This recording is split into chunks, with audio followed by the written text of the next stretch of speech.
Vous faites une randonnée et vous assistez à la descente d'une vague de brouillard. Vous avez envie de partager ce moment, mais c'est difficile parce que c'est une expérience totale. Vous êtes dans un paysage magnifique à 360 degrés. Il y a le champ mystérieux de la brume qui tombe sur la montagne, l'humidité qui tout à coup imprègne tout, et puis l'odeur des pins qui est plus marquée. Comment faire pour partager tout ça? On ne peut pas, parce que le réel est d'une complexité infinie. De toute façon, vous savez bien qu'on ne transmet pas d'habitude les sensations de chaud ou de froid ou les odeurs. Donc on va devoir trancher le réel, et dans notre cas, on va essayer pour l'instant de transmettre le son étrange de cette brume qui descend sur la montagne. Le son, c'est de la pression qui évolue au cours du temps, qui va être saisie par un capteur.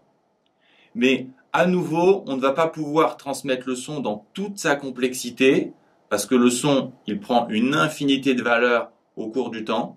On va devoir prendre des valeurs à intervalles réguliers afin de ne pas transmettre une infinité d'informations. Vous savez peut-être que pour les images, 25 images par seconde donnent l'illusion du mouvement. Mais pour le son, il faut beaucoup plus de prise de valeur, il en faut 200 000 par seconde. Autrement dit, il faut faire un saucissonnage très très fin de notre son. C'est ce qu'on appelle l'échantillonnage. L'intervalle de temps entre deux prises de valeur, c'est ce qu'on appelle la période d'échantillonnage. Et si on prend son inverse, on a la fréquence d'échantillonnage. Ici, on a le signal généré par le son en sortie de capteur.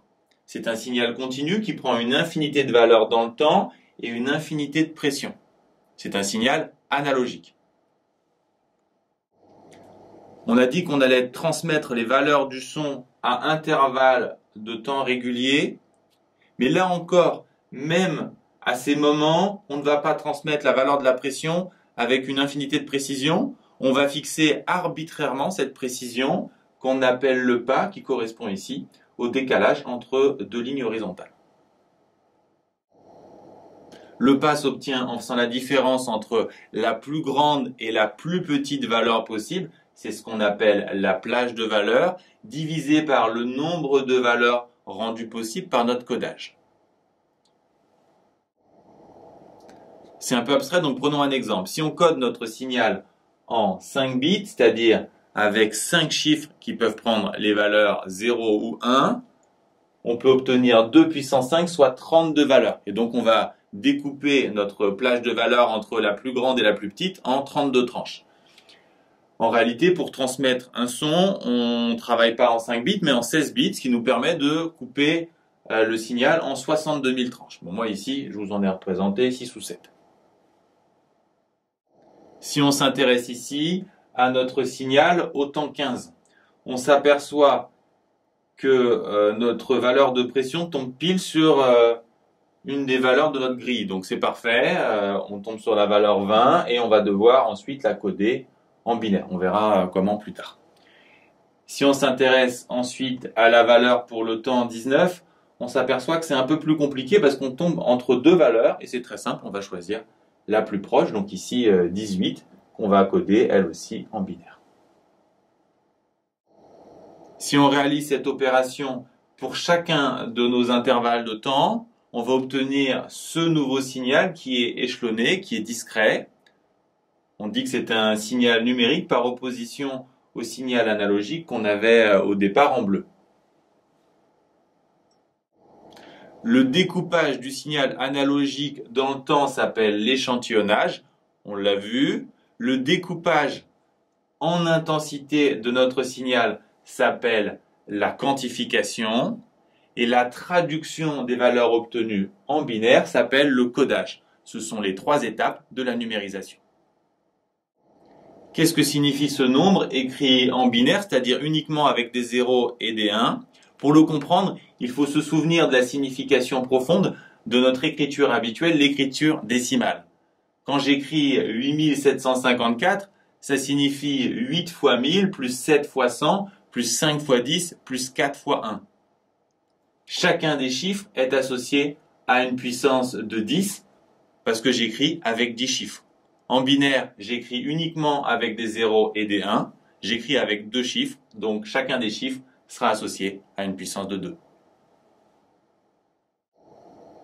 Par analogie, si on commence par la droite, on va avoir 1 fois 2 puissance 0, puis 1 fois 2 puissance 1, puis 0 fois 2 puissance 2, puis ensuite 1 fois 2 puissance 3, et ainsi de suite.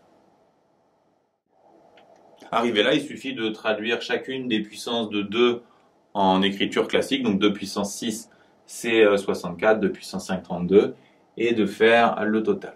Donc en fait, ce nombre écrit en binaire signifie 107 en écriture décimale. En pratique, le plus simple pour traduire un nombre en binaire consiste à construire un tableau avec autant de cases qu'on a de chiffres. On écrit à l'intérieur les puissances de 2, les unes après les autres en partant de la droite. Et ensuite, il suffit de recopier notre nombre en binaire. Et bien sûr, à la fin, on fait le total. Inversement, si on a un nombre en décimale, comment le traduire en binaire? On va ici l'écrire avec un octet, c'est-à-dire avec 8 bits, 8 chiffres composés de 0 et de 1, ce qui nous permet d'écrire 2 puissance 8, soit 256 valeurs, ou autrement dit, tous les nombres de 0 à 255. Si vous voulez écrire 74 en 8 bits, commencez par faire un tableau en partant, comme tout à l'heure, de la droite et en écrivant 8 puissance de 2 successives. Donc vous multipliez tout simplement à chaque fois de 2 en 2 jusqu'à avoir 8 valeurs. Ensuite, votre 74, vous allez essayer de le décomposer uniquement avec ces puissances de 2. On ne peut pas mettre 128 dans 74, par contre, on peut mettre 64. 74, c'est 64 plus 10. Et le 10 lui-même, on va à nouveau le décomposer. On peut le décomposer en 8 et 2. Et ensuite, il suffit de remplir le tableau. 128, il n'y en a pas. 64, on en met 1. 32, il n'y en a pas. 16 non plus. Il y a un 8 et il y a un 2. Et on a notre nombre en binaire. Deuxième exemple. Alors 198, cette fois, on va pouvoir mettre 128. C'est 128 plus 70 qu'on va lui-même décomposer en 64 plus 4 plus 2. Et ensuite, pour finir, il suffit de construire notre tableau et d'indiquer les 1 et bien sûr pour le reste les 0. Et on a la traduction de 198 en binaire. Tout ce qu'on vient d'apprendre permet de transformer une information brute en information codée en binaire. Ça se déroule dans ce qu'on appelle l'encodeur, mais ensuite notre information, il faut encore la transmettre. Elle est transmise tout simplement par l'émetteur jusqu'au récepteur, et puisqu'elle a été codée, il va falloir très logiquement la décoder. Vous devez connaître bien sûr ce vocabulaire, mais aussi que tout ce qui se passe entre l'émetteur et le récepteur s'appelle le canal de transmission. Vous devez également savoir qu'il se passe des choses intéressantes dans l'encodeur. Il arrive au départ une information quelconque, par exemple, dans notre exemple à nous, c'était la pression, à un capteur qui va la transformer en un signal analogique électrique qui lui-même va être converti par un convertisseur analogique numérique en une grandeur numérique.